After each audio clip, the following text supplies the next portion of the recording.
You're watching Newsday TV. Thanks for joining us. I'm Ken Bufa. 4 people accused of concealing human remains here on the island faced a judge and then were set free. Sherry Einhorn reports on how this is driving talks on making changes to bail reform.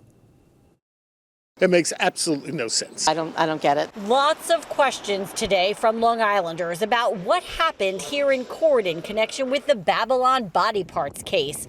4 defendants, Amanda Wallace, Stephen Brown, Alexis Nieves, and Jeffrey Mackey, were arrested, charged, and arraigned, then walked out of court without bail. They do have GPS ankle monitoring, weekly probation check-ins, and can't leave the county. I mean, this is a serious crime. It's not like, I don't know, like they were smoking a joint or something. They're body parts and like 2 different parts, and they're let go. Severed arms, legs, and a head were discovered last week at Southard's Pond Park in Babylon and earlier this week in a wooded area in West Babylon and Bethpage State Park. Prosecutors said 3 of the 4 defendants lived together here on Railroad Avenue in Amityville and that the 4th was staying with them.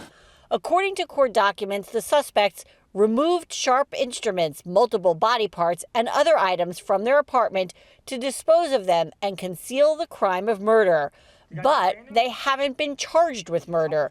They were arraigned on charges of concealing a corpse, tampering with evidence, and hindering prosecution. All are felonies, but are not bail-eligible offenses. Suffolk District Attorney Ray Tierney is defending that decision. Prosecutors did say in court that additional charges could be added. I'm ethically required to charge crimes that we could prove. And that's what I did. Here in Babylon and across the island, this case is reigniting calls for changes to bail reform. Republican legislator Kevin McCaffrey, who represents the Babylon area where several of the body parts were found, said this at a press conference with Suffolk County Exec Ed Romaine and local law enforcement. There's so many things that have gone wrong with this criminal justice system, where the county executive rightly pointed out that is now tilted in favor of the criminals and not the victims or the law-abiding citizen. Veteran Democratic lawmaker Stephen Engelbright agrees and says things need to change. I don't believe that in the form that it's in, it's going to work. What we have to do is restore the discretion of judges. It's as simple as that. I'm Sherry Einhorn for Newsday TV. State lawmakers are calling for a crackdown on obscured license plates. The MTA says it's losing nearly $50 million a year on toll evasion. Governor Kathy Hochul proposed several ideas to fight this, mind you, like giving law enforcement the power to take away license plate covers and suspending vehicle registrations for people who don't pay tolls. And almost 100 vehicles would be up for auction this weekend. Macy Eglin takes a look at some of the cars you can get your hands on. Everything gets sold. A preview is now underway ahead of the Suffolk County Impound auction in West Hampton this Saturday. A lot of turnout, about 1,000 people register, maybe just under per auction. They host 4 auctions a year, and right now 93 vehicles are up for grabs. Bidding starts at $500, and the cars are sold as is. I'm always looking for something to play around with, mostly the toy.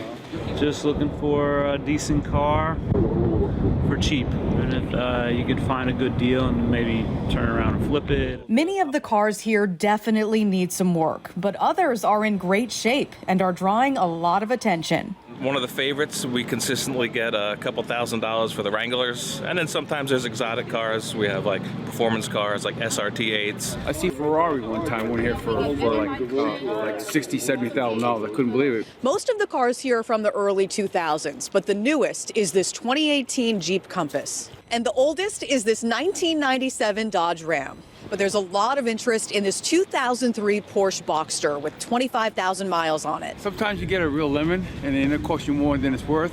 Sometimes you get a deal. Either way, you're rolling the dice because you don't know. You can't take them for a test drive or anything. Many people here say they either know a guy or they enjoy fixing up the cars themselves. And the gamble is part of the fun. The auction starts at 9 a.m. this Saturday at the Impound lot. All sales are final and cash only. Reporting in West Hampton for Newsday TV, I'm Macy Eglin. Several colleges and universities have postponed enrollment decision day. This is due to fast food delays causing students to not know how much financial aid they will get for college. The SUNY system, Adelphi, NYIT are among schools pushing the deadline beyond May 1st. And Islanders player Noah Dobson is competing in his 300th career game tonight. The defensive man is following closely behind Dennis Potvin for most assists in a season. Potvin was a part of the team's Stanley Cup winning streak in the 1980s. The Islanders take on the San Jose Sharks at 10:30 tonight. And here's a rendering of the New York City Football Club Stadium coming to Queens. The City Planning Commission approved the plans this week. Now, the proposal includes a stadium with 25,000 seats, a 250-room hotel, and nearly 900 apartments.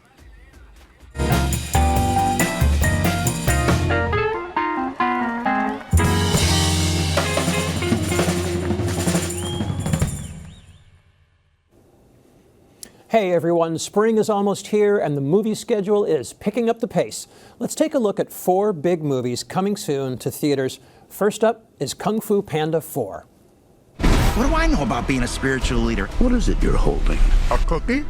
You were chosen to become something more than you already are. Jack Black is back as the fuzzy but ferocious panda Po. Awkwafina is his foxy new sidekick, Zhen. And Viola Davis is the villain, a shapeshifter called the Chameleon. These movies always pack a punch at the box office. They've made $1.8 billion so far.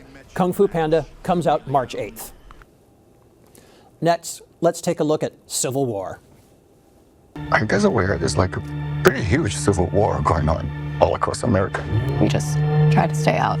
With what we see on the news, seems like it's for the best. It's the near future, and America has split in two. Kirsten Dunst plays a journalist trying to stay alive as extremists take over the country. The cast includes Jesse Plemons, Kaylee Spaney of Priscilla, and Nick Offerman as the President of the United States. Civil War is coming on April 12th. Remember The Fall Guy, the 80s TV show with Lee Majors? Here's the big screen version with Ryan Gosling. In 3, 2, 1, action.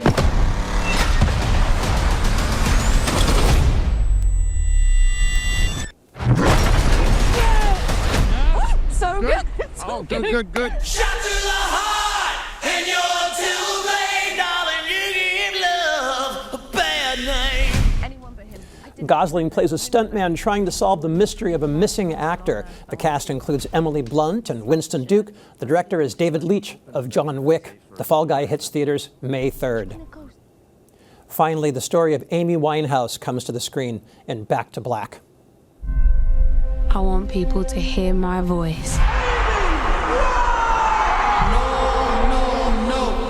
And just forget their troubles for 5 minutes.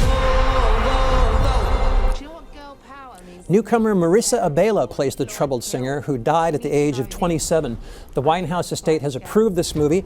It's directed by Sam Taylor Johnson, who did the John Lennon biopic Nowhere Boy. Back to Black comes out May 17th. This was a rough winter at the box office, with January revenue down about 40% from the pre-pandemic years, but we could see more than 30 movies cross the $100 million mark this year, according to Deadline. Read more about these movies on Newsday.com. Click Get More below the Newsday TV video box. I'm Rafer Guzman for Newsday TV.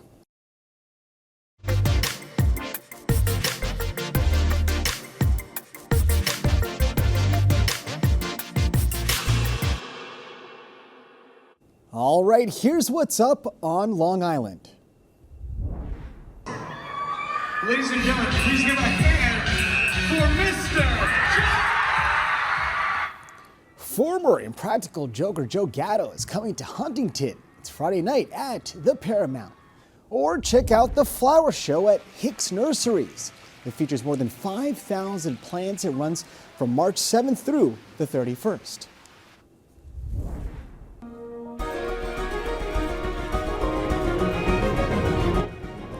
Or see Oscar-nominated films all weekend long at the West Hampton Beach Performing Arts Center. They're showing films in the animated, live action, and documentary short film categories. Now, for admission info and more events, click Get More below the Newsday TV video box. Only in Newsday, a Long Island elementary school teacher allegedly preyed on children for decades. Macy Eglin spoke with the victims in a Newsday exclusive investigation. What happens in the dark comes to light eventually, and here it is.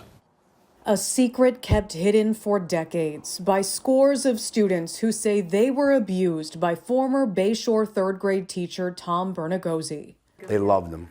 They thought he was the greatest teacher ever. And he was. Everybody wanted to be in his class. After a Newsday investigation revealed Mr. Bernagozzi was at the center of 45 lawsuits against the Bayshore School District under the Child Victims Act, former students began to come forward, sharing their stories openly and anonymously, outlining a similar pattern of abuse over Bernagozzi's 30-year teaching career.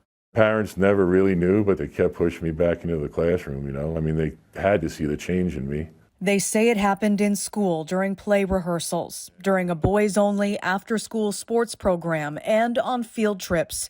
The alleged victims ranging in age from 4 to 12 years old. And I looked next to me at Jones Beach when he had us lined up and drying us off, you know, and in the shower with each other. Years earlier, in 1973, the same pattern of alleged abuse, according to Robbie Hubbard, who says he was molested in Bernagozzi's car and in the classroom during lunch. You can put it behind you, you can hide it, but it's there, you know, and it'll never go away. Robbie chose to distance himself from the pain and moved to Florida after he says he told the district about the abuse as an adult and nothing was done.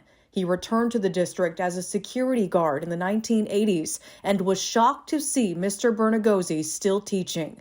Robbie says he told his boss and later other district officials. If you value your job, let it go. That's his exact words to me. But Robbie didn't let it go and says a few months later he was fired without explanation. I reached out to try to stop this, you know, and it fell on deaf ears. You know, so, I mean, you hit a wall. I mean, what more can you do? Bernagozzi retired in 2000, but continued to be a substitute teacher for a time and volunteered with children. Suffolk police arrested Bernagozzi a month after Newsday's investigation revealed the claims against the now 75-year-old. He's facing charges including sexual conduct against a child and sodomy. Just for him to be arrested was a massive weight off my chest. It was everything. It was everything. It gave me my life back. Bernagozzi is out on bail and denies the allegations. If convicted, he faces a maximum of 25 years in prison on each charge. Meanwhile, the Bayshore School District is countersuing Bernagozzi in all 45 cases. I might have been broken, but I'm coming back together. I'm glad I'm telling this story. You know, I've wanted to tell a story for a lot of years. Reporting for NewsdayTV, I'm Macy Eglin. Now you can watch part 2 of this special investigation tomorrow, and you can read more about it on Newsday.com. Click Get More below the NewsdayTV video box. Newsday uncovered decades of sexual abuse allegations in a Long Island school district. The failure to act that protected the accused, the toll on the victims, and what finally exposed an alleged predator. Allegations of abuse. Now available at Newsday.com. And now let's take a look at your Long Island weather. And we have some decent news for you tomorrow. It's going to be kind of dry. You can see tonight it's going to rain, but tomorrow, no rain in the forecast. In fact, we will be in the 50s. Taking a closer look at tomorrow, you can see it's a pretty decent day, dry, which is a nice change. And take a look at our 7-day. We have to tough it out through the weekend, but next week looks pretty decent. Long Island weather is brought to you by Home Tax Saver, PTRC Incorporated. You're watching Newsday TV. I'm Ken Bufa. Thank you so much for joining us.